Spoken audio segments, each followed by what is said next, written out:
Bonjour tout le monde. Avant de commencer cette présentation, je me dois de préciser deux choses. D'abord, la plus grande partie de ce que je sais sur l'art de la mémoire, et plus précisément sur le palais de la mémoire, sont issus de l'ouvrage de référence de Francis Yates. Ça marche pas bien? J'y retourne? C'est hyper, tu vois. Donc de Francis Yates, L'art de la mémoire, traduit par Daniel Arras, et du très bel article de Sébastien Marot, paru dans le Visiteur numéro 4, toujours en vente sur le site du Visiteur pour la modique somme de 20 euros. J'en profite. Parler de sa génération est toujours un exercice risqué et pour tout dire rarement satisfaisant. Il représente toutefois deux avantages pour le locuteur. Le premier est de donner l'impression qu'il appartient à cette génération, qu'il la connaît intimement, par contact, presque biologiquement. Le second avantage est que, par une opération inverse, sorte d'ubiquité critique, il semble s'en écarter et la saisir dans sa complétude. Si ces deux avantages se cumulent pour l'auditeur n'appartenant pas à cette génération, et j'en vois quelques-uns ici, ils s'annulent souvent pour le public de la génération concernée. Il n'est jamais agréable d'être réduit, regardé, parfois caricaturé. Aussi, je m'excuse auprès des presque quarantenaires de cette salle qui n'avaient rien demandé à personne. Gardez à l'esprit que je ne m'exclus en aucune façon du constat que je pose avec une certaine légèreté. Ces quelques précautions prises, il me reste à remercier toute la SFA pour l'organisation de ce colloque, et particulièrement Cécile, Clarisse et Mila, Karim Bazbouz pour son invitation et sa confiance, et dans un autre domaine, Victoire Avril pour son amour. Je dédie cette conférence à Gwenaëlle Clément. Non ? Non, ça reste, pardon. L'un des traits les plus saillants de notre génération d'architectes est sans doute celle de l'écartèlement. Jamais nous n'avons navigué entre des paradoxes d'apparence aussi irréconciliables. Les exemples sont nombreux. Nous nous attachons au local et au réemploi, nous sommes à des degrés différents tous éco-anxieux sans doute, mais pas au point de s'interdire un vol Paris-Bastia pour passer l'été dans une bergerie en pierre sèche. Nous retrouvons avec passion les savoir-faire artisanaux, la stéréotomie et la queue d'aronde, mais nous restons encore incapables de nous saisir de la condition ouvrière dans le bâtiment, sorte d'angle mort de la profession. Nous prenons la modestie dans notre architecture, nous sommes toujours plus prompts à surexposer, et nous sommes toujours plus prompts à surexposer la moindre pose de la moindre volige, du moindre chantier expérimental et hors site d'un boulodrome municipal. Soyons modestes, mais surtout montrons-le. Nous intégrons au concept architecture un florilège d'objets nouveaux, cahutes en tôle japonaise, architecture animale et cohabitant, tout en réduisant à vitesse grand V la place dédiée au projet entre 50 mails et une coupe sur un réseau racinaire bienvenue. Nous avons accès à une mémoire externalisée toujours plus vaste et incapable de nous en saisir. Nous restons pourtant les gardiens du temple, féroces dès qu'une intelligence nouvelle pointe le bout de son nez.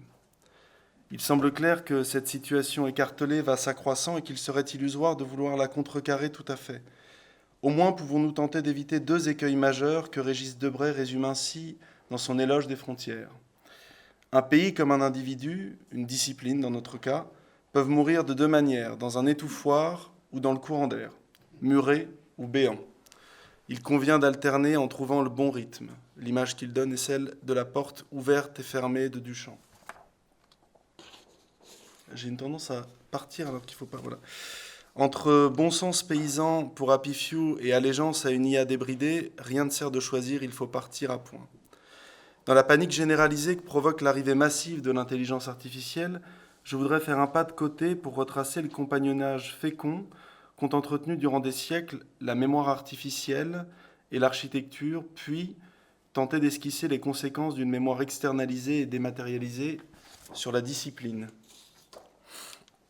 La bande dessinée Préférence Système de l'auteur Hugo Bienvenu nous plonge dans un futur proche où un presque jeune père, l'agent Maton, assiste une instance étatique en charge de libérer de la place dans un stock de mémoire dématérialisé arrivé à saturation. Dans cette situation, le choix de ce qui doit être préservé est intimement corrélé à son taux de consultation.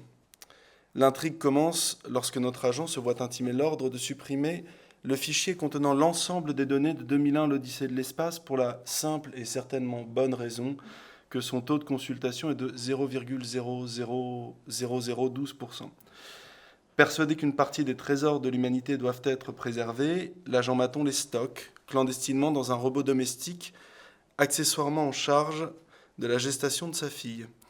Découvert et tué, il confie juste avant au robot l'éducation clandestine de l'enfant à naître. Continuellement contraint de libérer à son tour de la place pour économiser de la batterie, Mickey, puisque c'est le nom du robot, fait apprendre par cœur à l'enfant l'ensemble de la mémoire qu'elle écrase par la suite. Qui l'écrase? Pas elle.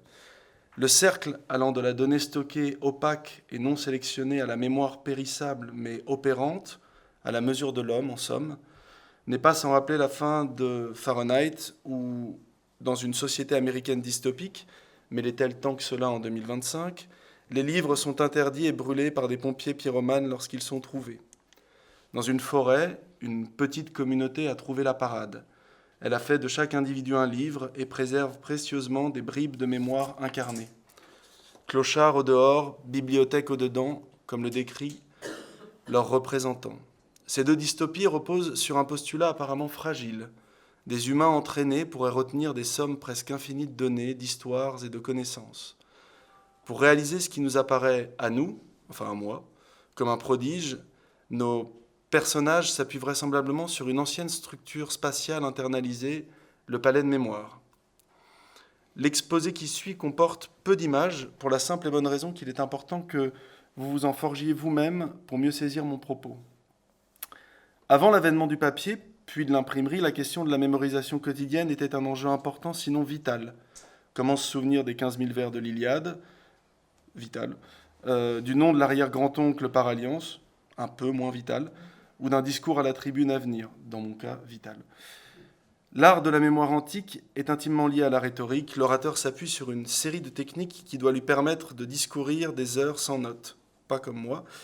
Cet art ne s'est pas cantonné à une technique d'orateur. Durant des siècles, il fut pratiqué par des sociétés entières pour des usages variés. Cet art s'appuie sur un système relativement simple à saisir, particulièrement pour des architectes, et quasi exclusivement basé sur la mise au point d'un parcours dans une série de lieux, le palais de mémoire. L'orateur mémorise le plus souvent un bâtiment existant, parfois en invente un. Ce bâtiment va devenir le support et le décor qui accueillera une série d'images frappantes. Images qui peuvent être horribles, drôles, effrayantes, en tout cas frappantes. Que la personne devra inventer, puis placer dans une série de lieux, formant un parcours au sein de ce palais. Ces images correspondent aux éléments à mémoriser, un nom, un concept, un argument, et peuvent être remplacées à loisir en fonction de l'usage que l'on fait du palais. Souvent, l'image forme une sorte de rébus mnémonique. Le palais, quant à lui, est stable. Il est décrit comme une tablette de cire sur laquelle nous tracerions des lettres, ces lettres pouvant s'effacer et se réécrire à loisir. Un grand nombre de règles, parfois extrêmement précises, permettent de se faire une idée du niveau de perfectionnement que les anciens avaient acquis dans ce domaine. En voici une synthèse proposée par Yeats. Il vaut mieux former ses loquis de mémoire dans un endroit désert et solitaire, car la foule qui passe tend à affaiblir les impressions. Aussi, l'étudiant désireux d'acquérir un ensemble clair et bien défini doit choisir un bâtiment peu fréquenté pour y mémoriser ces lieux. Les loquis de mémoire ne doivent pas trop se ressembler, car leur ressemblance créerait la confusion. Ils doivent être d'une taille moyenne, pas trop grands, parce que dans ce cas, les images qui y sont placées deviennent vagues, pas trop petits, parce que cela crée un encombrement dans la disposition des images. Les intervalles entre les loquis doivent être mesurés d'une dizaine de mètres environ, car comme l'œil externe, l'œil interne de la pensée perd sa puissance quand on place l'objet de la vision trop près ou trop loin. Il en va autrement des images frappantes. Celles-ci sont laissées à la libre appréciation de l'usager. L'architecture est partageable, l'émotion qui l'abrite doit rester intime, personnelle. Arrêtons-nous un instant, donc, et imaginons une société imprégnée de la pratique quotidienne du palais de mémoire. Comment ne pas imaginer les influences considérables sur l'architecture? D'abord, comme un intérêt presque biologique d'une population pour la ville, l'architecture et les lieux. Chaque parcours, promenade dans l'espace public devenant l'occasion d'un approfondissement, un perfectionnement naturel de ses compétences mnésiques. Un certain nombre d'édifices devaient avoir fait leurs preuves par leur proportion, leur rythme ou leur composition, et se dédoublaient ainsi à l'infini en palais invisibles. De même, certaines architectures disparues pouvaient se perpétuer longtemps après leur destruction physique, passant d'une enveloppe charnelle à une autre, au gré des apprentissages successifs. Il n'est pas interdit d'imaginer, comme un arbre abattu continue à produire des rejets, la résurgence construite de ces architectures internalisées, pas internationalisées, la beauté de ce processus résidant autant dans la survivance que dans le hiatus d'avec l'œuvre construite. Et puis dans sa conception. Avant le développement du croquis, les capacités de projection interne acquises par une partie de la population devaient être considérables. Car, comme l'écrit l'auteur anonyme d'un des plus anciens traités de l'art de la mémoire, la pensée peut envisager n'importe quel endroit et à volonté y disposer la construction d'un lieu. On peine à imaginer que des architectes dépourvus durant des siècles de supports économiques transportables externalisés, des feuilles et un crayon, n'aient pas utilisé leur capacité de recréation du palais de mémoire pour faire du projet. Un projet immédiatement tridimensionnel et surtout immédiatement pratiqué, parcouru. Les bâtisseurs auraient eu à leur disposition un fantastique outil accolé à une bibliothèque de projets construits ou rêvés, support de mémoire. Si seulement nous pouvions parcourir nos concours perdus d'hier pour nous aider à gagner ceux de demain, ou plus prosaïquement, pour retenir la liste des courses du jour. Et puis comme garde-fou, puisque le support de mémoire ne devait pas prendre le pas sur l'image saisissante qui l'abritait. Comment ne pas imaginer donc, dans ces conditions, que le palais de mémoire n'ait pas contribué à maintenir la tempérance. Retenir demande à se constituer des lieux clairs, organisés, rythmés et en ordre. Sur la question des proportions, du tracé régulateur au cœur de la production actuelle de nombreux architectes, sans doute tout ceci devait avoir un lien avec une certaine morphologie mémorielle. Comme garde-fou pour la commande aussi. Qui ne rêverait pas d'avoir un commanditaire au cerveau peuplé de palais ? Se poser la question de la mémoire artificielle, c'est se poser la question du souvenir. Quel lieu pour la mémoire intime ? Une mémoire de la généalogie familiale était-elle logée dans une maison des ancêtres, peuplée de portraits symboliques ? Côtoyait-elle une bibliothèque abritant des récits encodés ? Inverser la proposition se révélait-il plus efficace ? Pouvait-on hériter de palais de mémoire ? Sûrement. Mais la transformation du contenu, elle, devait rester une opération personnelle. Une image saisissante pour le fils ne l'est pas forcément pour le père. Une technique partagée donc, mais une mémoire vive. À une échelle urbaine, Sébastien Marot se demande si les processions religieuses ne doivent pas être interprétées comme la pratique collective d'un ars memorativa, qui assimile la ville à une carte mentale où la localisation relative des édifices religieux, des lieux consacrés et le dessin des itinéraires eux-mêmes inscrivent des repères et des schèmes mnémoniques. Et d'ajouter, nous devrions être capables de comprendre, mieux capables de comprendre les villes non plus seulement comme des mémoires passives et conditionnantes, c'est-à-dire comme des accumulations particulièrement denses de traces et de souvenirs, mais aussi comme des mémoires actives et conditionnées, c'est-à-dire comme des systèmes de lieux mnémoniques construits. Je serais tenté d'ajouter aux processions les différentes tortures et exécutions publiques qui peuplent l'histoire et le martyrologe romain, et qu'on pourrait être tenté de voir comme un renversement de procédés, des images frappantes, jalonnant les villes, imprimant les mémoires. Il faut que j'arrête de faire ça à chaque fois, en fait. Pour citer Foucault, on épingle le supplice sur le crime lui-même pour établir de l'un à l'autre une série de relations déchiffrables, une utilisation de supplices symboliques où la forme de l'exécution renvoie à la nature du crime. Dans certains cas, les fourches patibulaires, comme celle du célèbre gibet de Montfaucon, cher à Villon, pérennisent cette mise en scène. Donc, un gibet sur 3 niveaux, en pierre, des pendus qui restent accrochés jusqu'à décomposition totale, les corbeaux qui viennent caver les yeux, plein d'images sympathiques. Pérennise donc cette mise en scène. Le renversement qui se dessine est celui que le Moyen-Âge va opérer dans sa relation au palais de mémoire. Notez l'étonnante proximité, fortuite j'imagine, entre ces gibets de pierre et une partie de l'architecture à trame neutre actuelle. Les publicitaires ont bien saisi l'importance de placer des images frappantes que la cohorte quotidienne empruntant les mêmes stations de métro, suivant les mêmes parcours réglés et quasi intangibles, mémorisera à son insu et avec élégance. Le graffiti, en un sens, et avec une portée plus noble, a poussé le curseur jusqu'à d'étonnants mélanges. Évidemment, l'art de la mémoire est un système complet qui embarque tout un ensemble de valeurs et dont les différentes époques vont considérablement modifier la nature et le propos. Il ne s'agit pas ici pour moi d'en retracer une généalogie exhaustive, gardons toutefois à l'esprit ceci. Le palais de mémoire, support initial de la rhétorique antique, va muter au Moyen Âge pour devenir, au contact de la chrétienté, un système didactique dont les images deviennent un enjeu théologique.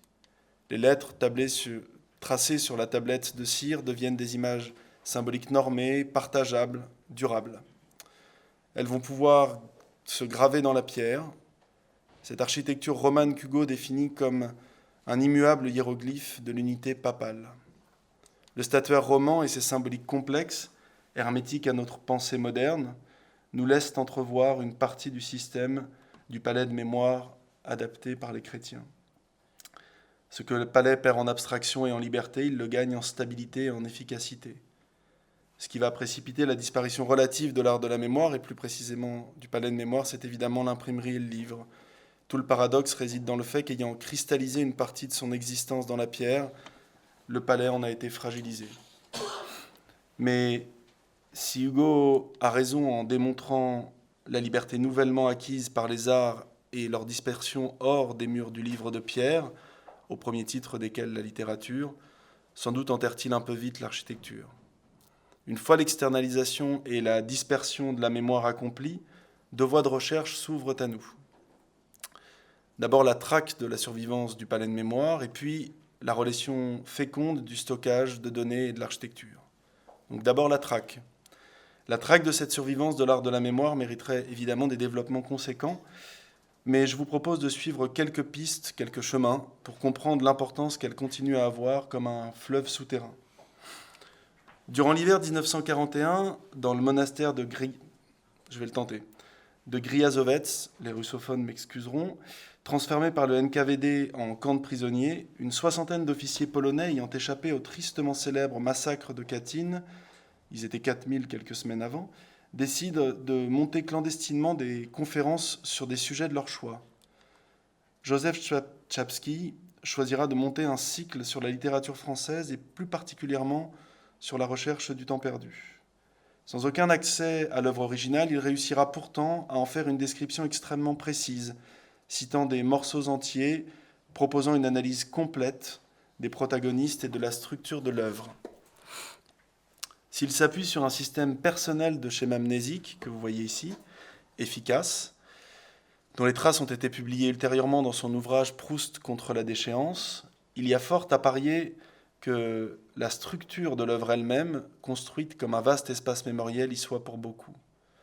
Dans une lettre de 1919 à Jean Gagneron, Proust s'explique sur la construction de la recherche. Quand vous me parlez des cathédrales, je ne peux pas ne pas être ému d'une intuition qui vous permet de deviner ce que je n'ai jamais dit à personne et que j'écris ici pour la première fois. C'est que j'avais voulu donner à chaque partie de mon livre le titre Porchein, vitraux de l'abside, etc., pour répondre d'avance à la critique stupide qu'on me fait du manque de construction dans des livres où je vous montrerai que le seul mérite est dans la solidité des moindres parties. J'ai renoncé tout de suite à ces titres d'architecture parce que je les trouvais trop prétentieux. Dans ce métissage étrange, la pensée scolastique faite pierre des cathédrales gothiques, imprégnée de l'art de la mémoire médiévale, est utilisée à son insu, Proust ne connaissait pas ces techniques-là, par un Proust reclus pour construire la plus grande œuvre littéraire sur la réminiscence. Cette structure même permettra d'en conserver la substance pour une poignée d'officiers polonais perdus au cœur de l'URSS. Plus proche de nous, lorsque John Haydock crée ses architectures totémiques, ces masques architectoniques au nom de métier, comme une alternative à une certaine uniformité moderne, il réinvente dans le même temps un répertoire de formes où puisera toute une génération et des images frappantes exposées dans le monde entier comme une mise en abîme de l'art de la mémoire, l'architecture abritant sa propre image. Il n'est sans doute pas anodin que les dernières œuvres d'Haydock se tournent vers un travail autour de cathédrales saturées d'ex-votos architecturaux. Voilà. Et puis, plongeons un peu dans la matrice.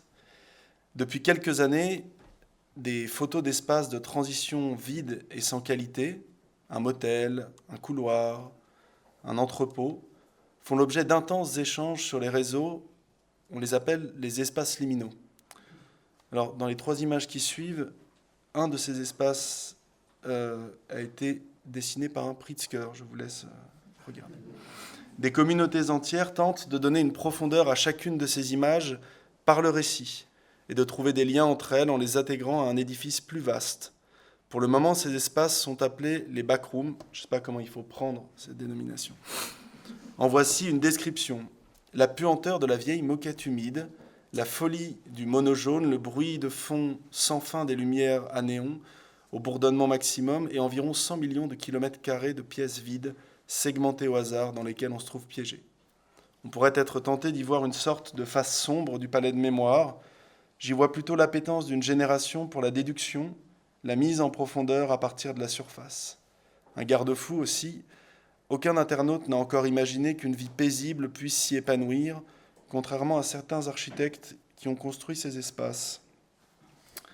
Et puis donc, la relation féconde du stockage de données et de l'architecture. L'externalisation de la mémoire va paradoxalement donner à l'architecture un souffle nouveau.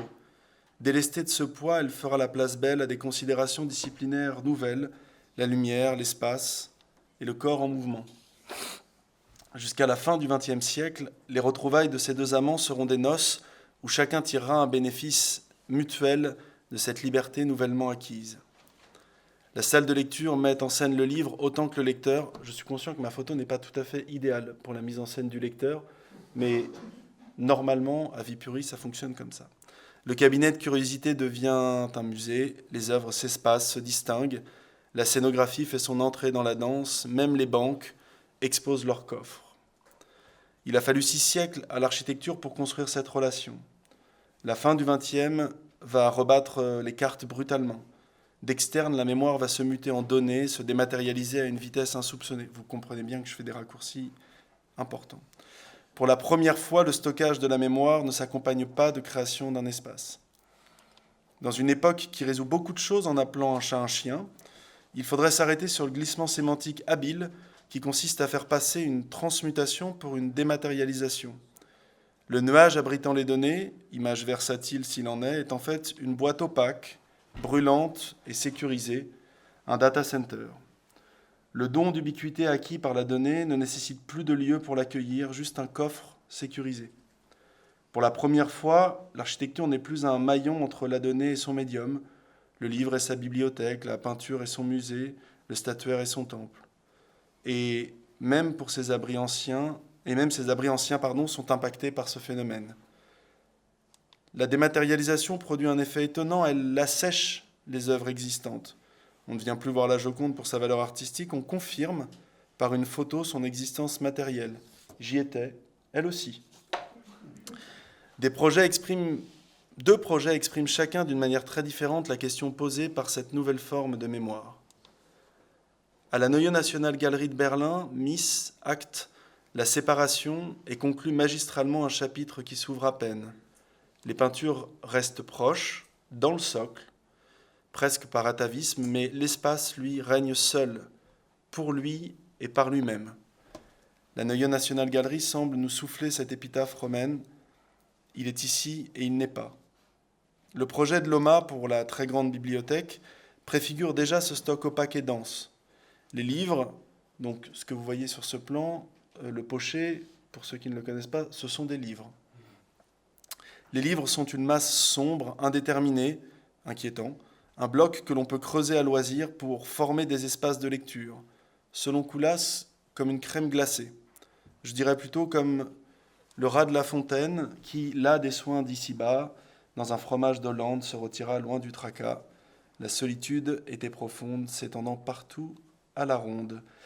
Koulas a la géniale conscience du destin du livre, destin scellé et commun à l'architecture selon lui. On conserve l'original dans un coffre dont ni l'un ni l'autre ne perçoit le moindre dividende. La démonstration s'accompagne, comme souvent chez Koulas, d'un certain cynisme. Il ménage des niches au cœur de cette masse de données dont jamais vous ne percevrez ni la nature ni la limite. Ces deux projets préfigurent sans doute deux extrêmes à l'œuvre avec lesquels nous devrons composer. D'un côté, une architecture de l'absence, n'abritant plus mémoire ni données, ou seulement ses reliquats, et qui cherche soit à magnifier cette absence, par exemple Campo Baessa et cette banque à Grenade, soit à la masquer avec plus ou moins de réussite et de panique. Coffre apparemment impénétrable et paquet cadeaux froissés procèdent du même mouvement. Notons que le second devient une sorte d'image frappante, jalonnant les capitales. L'abri ne fait plus le moine. De l'autre côté, par un retournement saisissant, c'est par le De l'autre côté, par un retournement saisissant, c'est par ce stockage, incapable de produire le moindre espace, que l'intelligence artificielle fait son entrée dans la conception architecturale. Touillant à l'infini dans une mémoire aussi vaste pour elle qu'elle est insaisissable pour nous, l'IA nous ramène à l'état de spectateur stupéfait devant des images d'espace en attente, comme à déduire. Les 3 images qui suivent ont été générées avec une partie des images de la conférence que vous avez vue avant.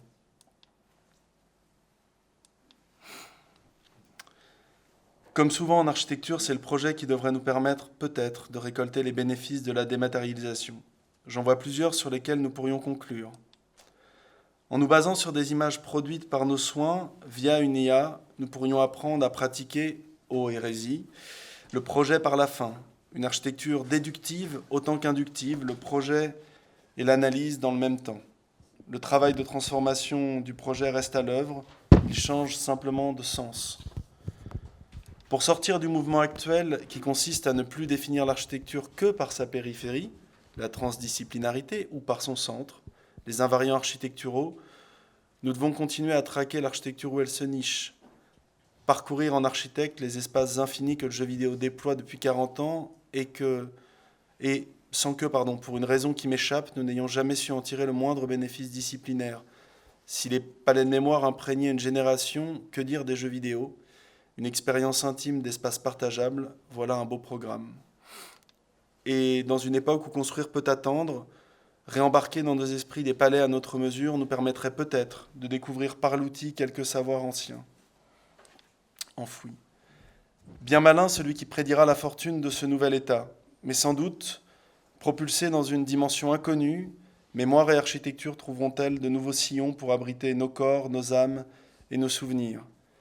Et si, comme Bernard Dimet écrivait des chansons, nous construisons encore quelques bâtisses, sans doute, pareillement à lui, rêvons-nous en secret d'en faire une qu'on n'oublierait jamais, afin que parmi vous, un peu de nous demeure comme une fleur vivace aux marches du palais. Je vous remercie.